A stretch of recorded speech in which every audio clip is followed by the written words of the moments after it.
પાટણના કોંગ્રેસના સક્રિય કોર્પોરેટર અને વર્ષોથી તમામ સમાજને સાથે લઈને ચાલતા વિપુલભાઈ ઠક્કરના પુત્ર નીલના 1 વર્ષ પૂર્ણ થવા નિમિત્તે આજે પાટણમાં એક પ્રેરણાદાયી અને સરાહનીય કાર્યક્રમ યોજાયો હતો।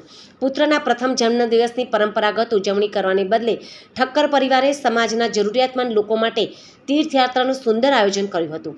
આ સેવા અંતર્ગત પાટણના તમામ સમાજના જરૂરિયાતમંદ લોકો માટે 3 મોટી લક્ઝરી બસ અને એક નાની લક્ઝરી બસ એમ કુલ 4 બસ દ્વારા દર્શનાર્થીઓને જગત મંદિર દ્વારકાધીશના દર્શનાર્થે રવાના કરવામાં આવ્યા હતા। આ સાથે જ કોમી એકતાનું ઉત્કૃષ્ટ ઉદાહરણ પૂરું પાડતા મુસ્લિમ સમાજના લોકોને પણ અજમેર શરીફના દર્શનાર્થે મોકલવામાં આવ્યા હતા।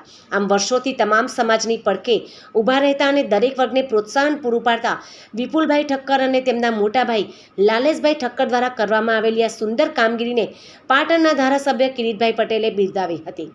ધારાસભ્ય કિરીટભાઈ પટેલે ઠક્કર પરિવારને આ સેવા કાર્ય બદલ અભિનંદન પણ પાઠવ્યા હતા અને યાત્રાએ જઈ રહેલા તમામ શ્રદ્ધાળુઓને યાત્રા સુખરૂપ અને શાંતિપૂર્ણ રીતે પૂર્ણ થાય તેવી શુભકામનાઓ વ્યક્ત કરી તમામ બસોને પ્રસ્થાન કરાવી હતી।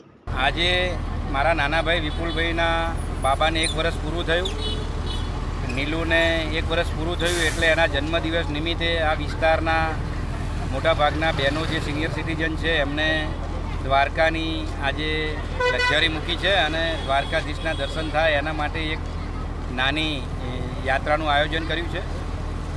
આમ તો જે પ્રમાણે નામ લખાયા હતા એ પ્રમાણે આપ જોઈ શકો છો કે એક લક્ઝરી બોલાવેલી હતી, પણ સ્થળ ઉપર અત્યારે વાયા ખબર પડતા સંખ્યા થોડી વધી છે તો બીજી પણ એક લક્ઝરી બોલાવી છે। તો બંને લક્ઝરી અત્યારે દ્વારકા મુકામે દ્વારકાધીશના દર્શન કરવા જઈ રહી છે।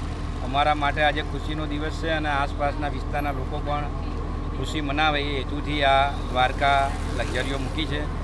વિસ્તારના જે બહેનોએ લાભ લીધો છે એ સૌને અભિનંદન અને દ્વારકાધીશના દર્શન કરીને આપ સૌ આનંદિત થાઓ એવી અમે આશા રાખીએ છીએ।